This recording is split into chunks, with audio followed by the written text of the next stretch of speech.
Good morning and welcome to Right Side Broadcasting Network. Speaker Mike Johnson to hold a press conference momentarily in front of truly probably my favorite portrait of President George Washington.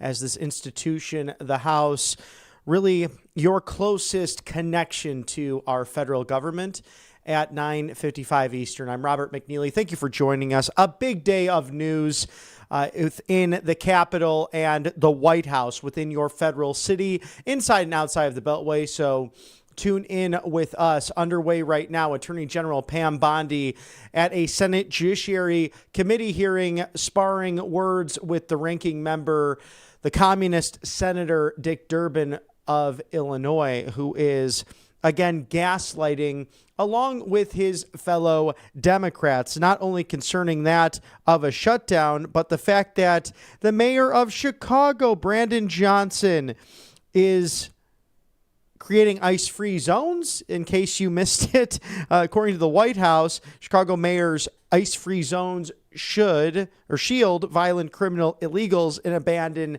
the citizens. Today, in a disgusting betrayal of every law-abiding citizen, Chicago Mayor Brandon Johnson declared city spaces as ice-free zones. Johnson's pathetic excuse that enforcing our nation's immigration laws somehow undermines community trust, exposing his true loyalty to criminal illegal aliens and predators, not terrified Chicago families. Now, shielding the most depraved and violent criminal illegal aliens from justice is not only an insult to every Chicagoan, it's also a dangerous intensification of the Democrats' bold plan. Dangerous and lunatic, in a sense, the sanctuary cities that exist throughout America where criminal illegal aliens come before American citizens. Now, the sick policy coddles criminal illegal alien killers, rapists, and gangbangers who prey on innocent Americans like predators ICE have taken off the streets recently, including Estevan Cevese, also Jose Sanchez Torres, Cristobal Carrias Mason, also Antonio Rosales Rodriguez, Bianca Cecilia Sanchez, also Angel Galindo Viveros, and Refugio Ramirez Larizos, all of Mexican national heritage, Venezuelan, and also Salvadoran. These just in the city of Chicago, including an Austrian national with convictions of sexual assault, aggravated criminal sexual assault, aggravated criminal sexual abuse, numerous sexual predator offenses in public parks, and someone who's on the sex offender registry and pending charges for murder and rape of sexual abuse of a minor. The Trump administration is taking the worst off of the streets. The proof is in the pudding, as Speaker Mike Johnson will address this continued shutdown by the Palestinian Senator Chuck Schumer and his comrades. Most Americans want Democrats to end the disastrous government shutdown, according to a new Harvard Capps-Harris poll. Now, it comes as service members and federal employees are set to miss their paycheck. Critical food assistance for low-income women and children in dire jeopardy, and states that are staring down economic catastrophe and layoffs could be imminent if the Democrats don't get their act together. They all want to give illegal aliens free health care, all provided by you, the generous taxpayers here in the United States of America. Now, 65% oppose the government shutdown. Another 65% also say Democrats should accept Republicans' clean, nonpartisan continuing resolution. 62% say Republicans will win the government shutdown, and 55% say Democrats are just trying to pander to their far left base, a base that becomes more and more radical on a daily basis, with some of their superstars, people like Governor Gavin Newsom, going on the Colbert Show, on the Late Show that will be canceled in May of 2026 for poor ratings, to highlight just more platitudes and falsehoods, as Speaker Mike Johnson has been one of the most honest people in all of the American government dealing with these people. This is a continuing resolution that simply keeps the government open for another 7 weeks. And the Democrats claim it's the Republicans' fault when they put the illegal health care for aliens in the legislation. It's right there. The speaker showed us, the Senate Majority Leader John Thune showed us that all on this second anniversary of the attacks on the state of Israel at war with Gaza, with the Hamas leadership that is leading the Palestinian people on a suicide mission. Really a group that has to finally lay down its arms. We will see if that will happen today on the second anniversary as we stand united with freedom-loving people everywhere here in America and abroad.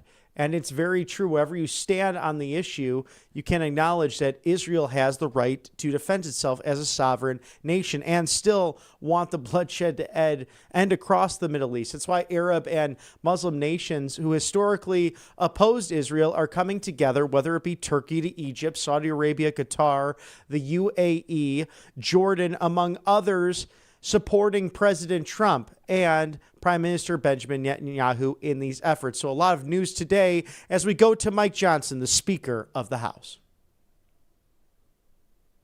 Morning again, everyone. Wanted to give you a couple of updates this morning. Yesterday we assembled here and I went through what I would summarize as 6 simple truths about the shutdown. I started with the background, a review of how we got to where we are, and then talked with you about the Democrats' counter-proposal and some of the absurd things that they've been demanding to reopen the government. And then I gave you an update on the current status. We did some questions. Well, sadly, that status has not changed. As you know, last night, the Senate Democrats, the same group, voted again to keep the government closed. So that was their 5th vote to shut the government down on the American people. It is regrettable and sad, and real pain is being felt by real people because of these political shenanigans. So today, instead of the 6 simple truths, I'm going to give you 5 key facts, okay? And then we'll do some questions. I'll be more brief today. I do think it is incumbent upon us to mark the tragic anniversary of October 7. And I'll just say just a very brief word about that. There's a lot that could be said. But there are protests right now around the country and around the world against Israel. And it makes no sense. We have to remember what October 7th marks. It was a massacre. You had 1,200 people that were murdered, many of them tortured and raped. I mean, just the most heinous crimes. Bloodthirsty Hamas terrorists went into villages of Jewish people in Israel and murdered babies and put them in ovens. It's unspeakable, and I won't go into the gross detail of what happened, but it was just terribly, terribly tragic. And then, of course, they kidnapped 250 people. It was the darkest day for the Jewish people since the Holocaust. And these are objective facts, and right now there are people protesting against Israel for fighting a war to defend their people and their homeland. And I would just say this very brief. I was on a radio interview this morning at WABC in New York. One of my friends there is Sid Rosenberg, and he is the host of that program, and he is himself Jewish. And we were talking about this, and we were talking about the good versus evil thing, and he said a lot of Jewish people today are dejected because they see these protests around the globe and against the wrong side. And I just said to Sid, and I'll read it to you, I brought my Bible in here this morning. I said, Sid, I'm always comforted by this passage in the Psalms, the Old Testament, the Christian Old Testament, but this is the Psalm of the Jewish people, the Psalm of David, Psalm 37. And it says, commit your way to the Lord, trust in him, and he will do this. I'll read it to you. Trust in the Lord and do good, dwell in the land and enjoy safe pasture. Delight yourself in the Lord, and he will give you the desires of your heart. Commit your way to the Lord, trust in him, and he will do this. He will make your righteousness shine like the dawn, the justice of your cause like the noonday sun. It says, be still before the Lord and wait patiently for him. Do not fret when men succeed in their ways, when they carry out their wicked schemes. I told my friend Sid on the radio, and he was comforted by it, and I think others will be as well. We're all comforted by this. I know that the God of Abraham, Isaac, and Jacob is fully in control. We'll let that rest there. Let me talk about the shutdown here real quick, and I promised you just 5 fast facts, 5 key facts, okay? I'm going to start with Leader Schumer's record because he is leading the opposition, and he is the one telling the Democrats to keep the government shut down. Chuck Schumer has been in Congress for 44 years. He was first elected to the House in 1981 Just for reference, I was 9 years old. I was in the 3rd grade when Chuck Schumer came here to Congress. Throughout his entire career, he has been very, very consistent about the necessity of keeping the government open until just now. In fact, I want to read to you an excerpt from 7 months ago, his floor speech on March 13th, 2025. This is Senator Chuck Schumer in March of this year. Quote, on the Senate floor, while the CR bill is very bad, the potential for a shutdown has consequences for America that are much, much worse. I believe it is my job to make the best choice for the country to minimize the harms of the American people. Therefore, I will vote to keep the government open and not shut it down, unquote. Now, what was Chuck Schumer talking about? The exact same bill that is on the floor today. That's what he himself said. And he did vote to keep the government open. And then, during an interview with Jake Tapper on CNN following that vote, on March 14th of this year, he said, quote, I'm proud I did it. I know I did the right thing, unquote. That is Chuck Schumer himself. Today's the exact same scenario. It is the exact same vote. It is the exact same spending levels. And he has no reason whatsoever to do anything different, except for the politics.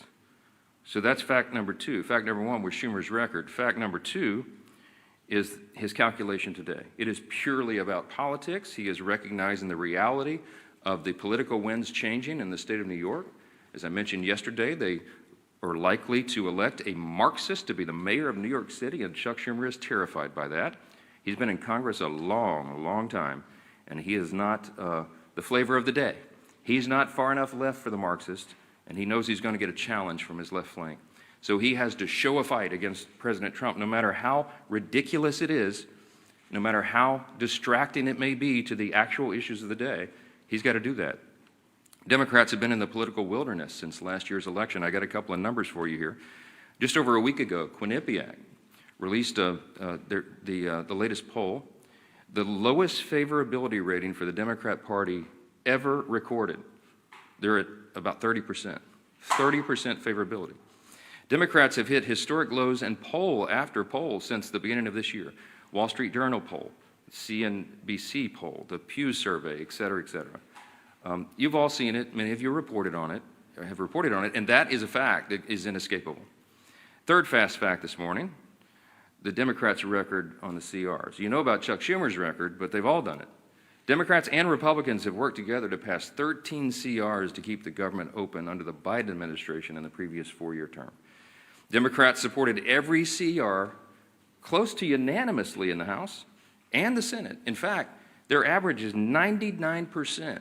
99% of the Democrats who are voting no right now voted yes 13 times on the almost exact same, word for word, very simple CRs to keep the government open. But they won't do it now. The fourth fast fact this morning is the actual cost of the Democrats' CR counterproposal. I showed you all the graphics and all the evidence, and it's still there on my website at speaker.gov. You can go and see.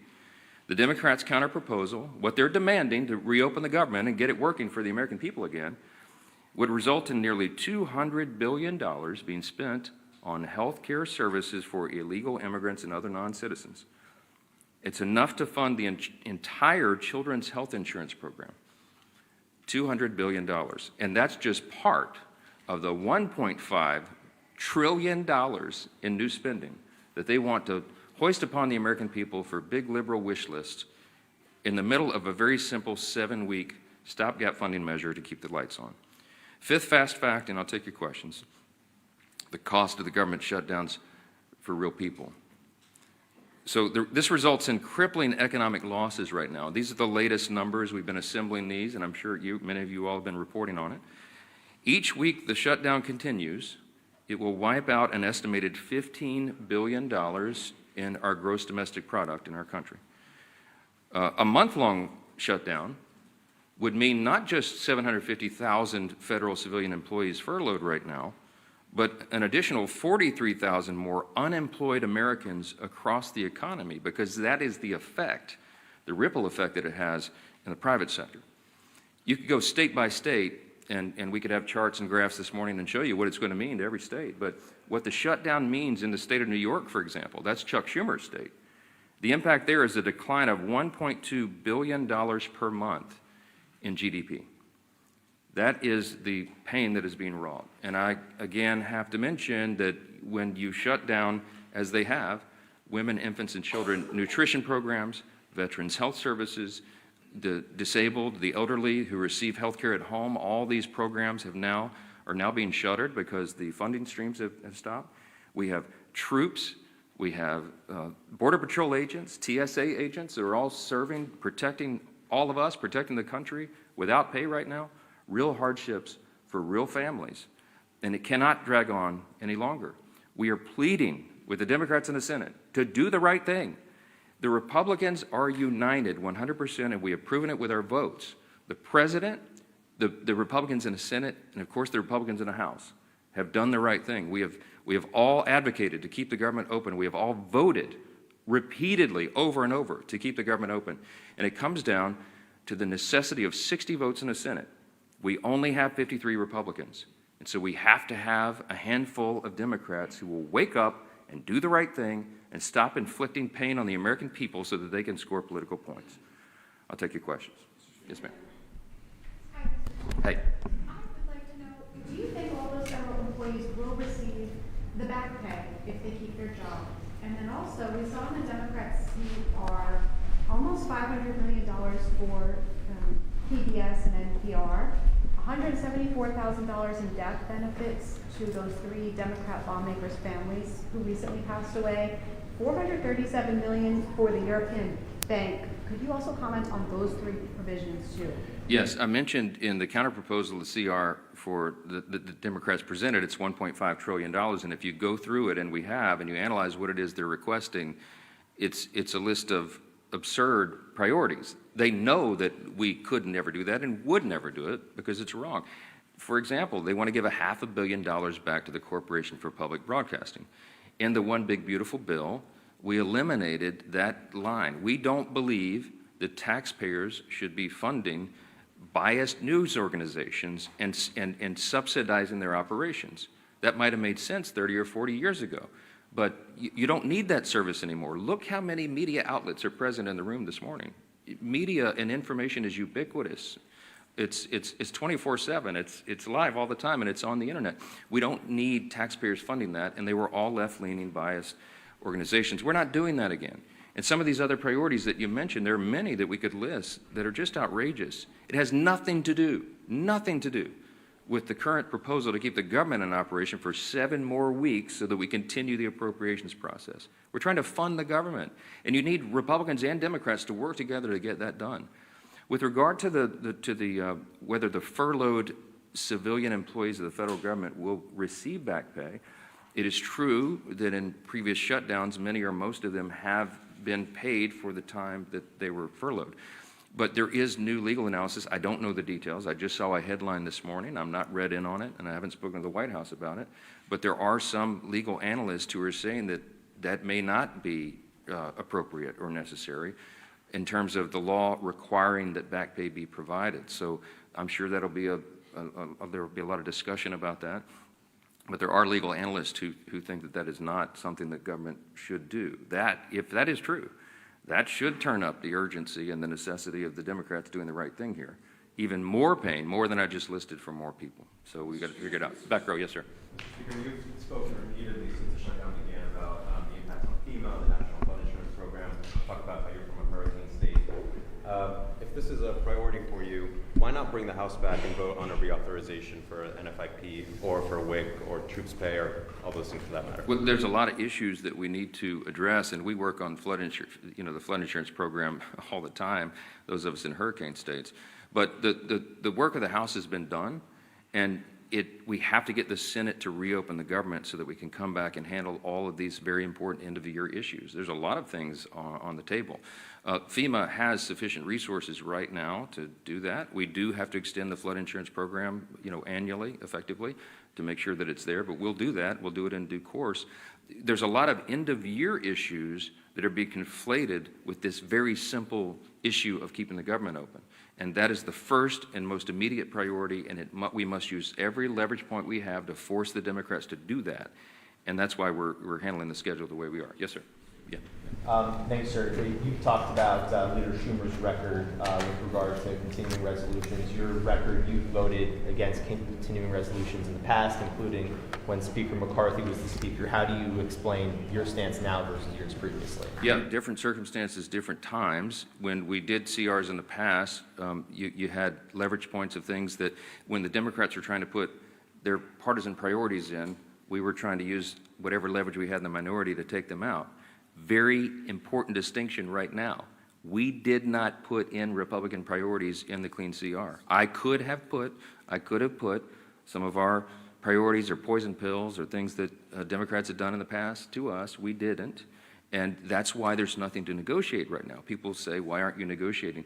I don't have anything to offer. I can't go to a clean CR and say, let me pull off the Republican priority and make it more palatable for you, because we didn't add that in. It's simply a status quo continuance. One of the things we objected to back then was these were Biden-level policies and spending. I still object to that. But what I'm trying to do is keep the government open so that we can readjust those things. And as I gave you the long background yesterday, the summary of how we got to where we are, the appropriations process is working again. And we're going to be able to reprioritize federal spending, but we have to allow the time for that to continue, and we need 7 more weeks. But every day that they keep the government open, it gives us less time to finish the job.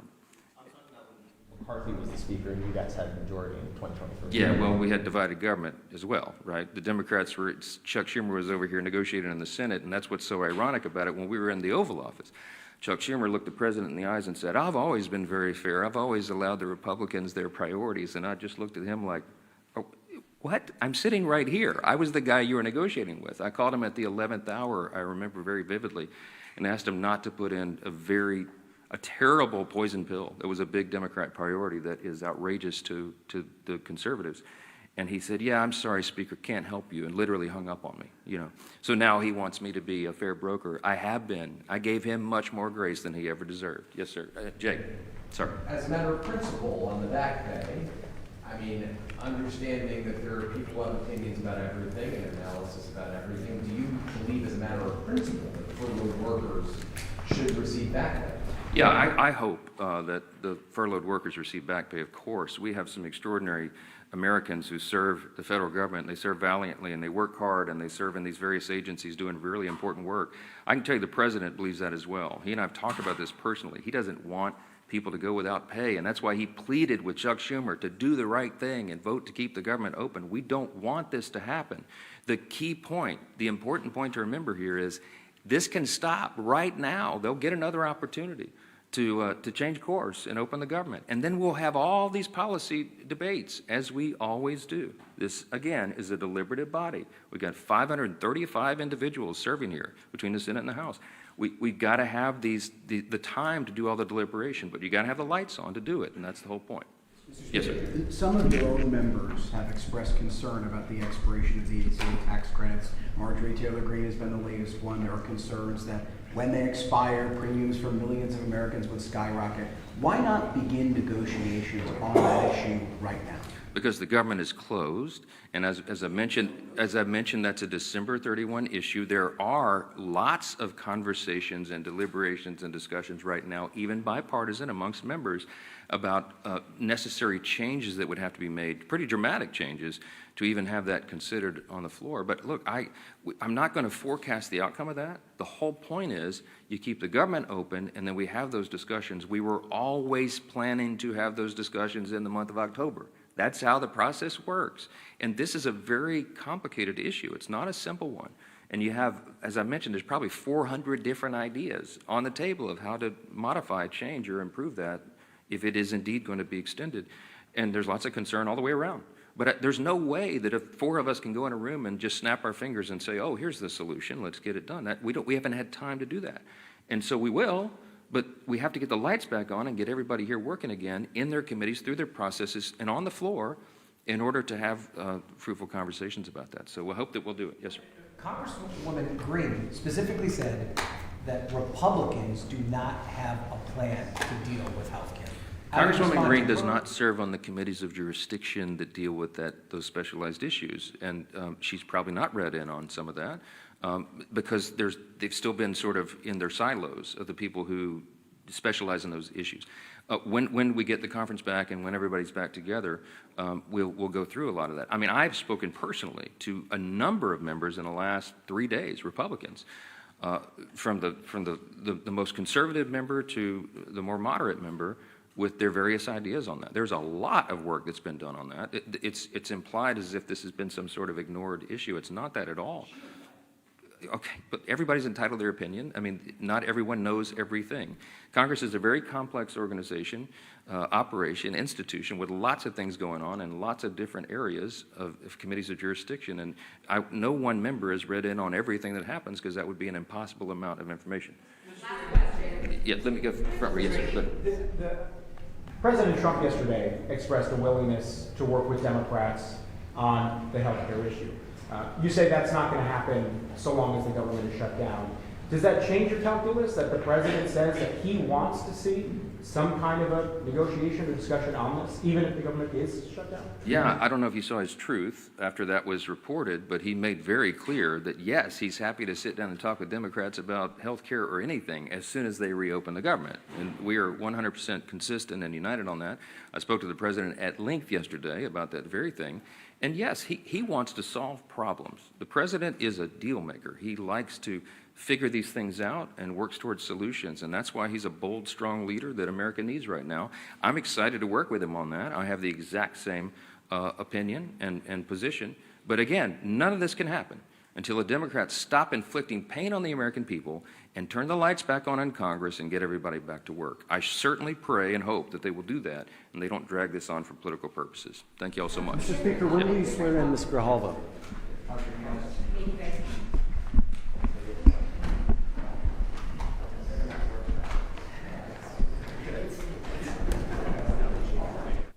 Worth noting, Mike Johnson, the Speaker of the House, being very clear and concise on countless issues, very, very to the point, and that this is a Democrat lockdown. So we will continue to see, as we are now really a week into all of this, what will take place in the coming hours and days. President Trump has been very clear, willing to work with Democrats on this.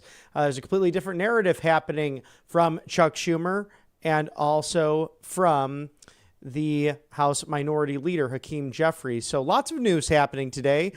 Stick with us here at Right Side Broadcasting Network. We're going to close this stream out for now. And then at the top of the hour, start a third broadcast for Canadian Prime Minister Mark Carney coming in to visit President Trump at the White House. So stick with us today as Attorney General Pam Bondi also continues with a Senate Judiciary Committee hearing on ICE, DHS, and everything taking place within the apparatus of the Department of Justice in cities like Chicago, Memphis, New Orleans, also Portland and Los Angeles that have seen so much violence and gang-related activity and foreign terrorist organizations that have sought to usurp the authorities of the federal government. I'm Robert McNeely with Right Side Broadcasting Network. We'll close this out as Mike Johnson, the Speaker of the House, holding a press conference earlier today, and we look forward to Mark Carney visiting the White House, the Canadian Prime Minister, in the next broadcast. So stick with us. We'll be back with you at 11 o'clock Eastern.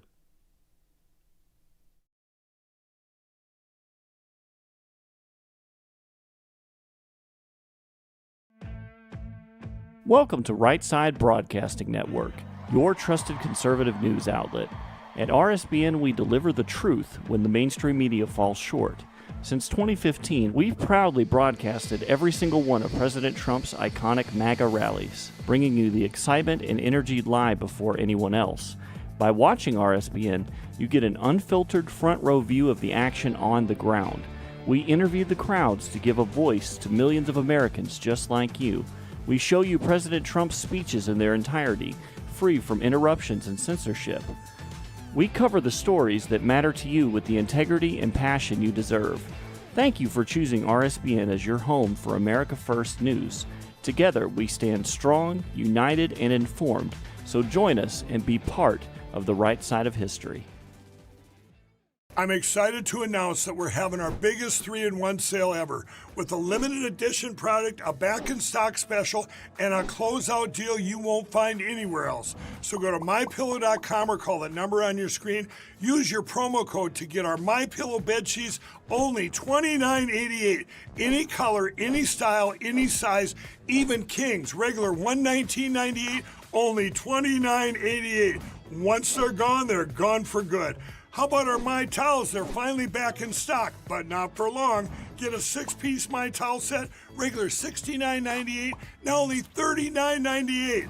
And for the first time and the only time ever, get our limited edition premium My Pillows. They're made with Giza cotton and designer gusset. Queen $17.98, Kings only $19.98. So go to mypillow.com or call the number on your screen. Use your promo code to get the best offers ever. Quantities are extremely limited, so order now.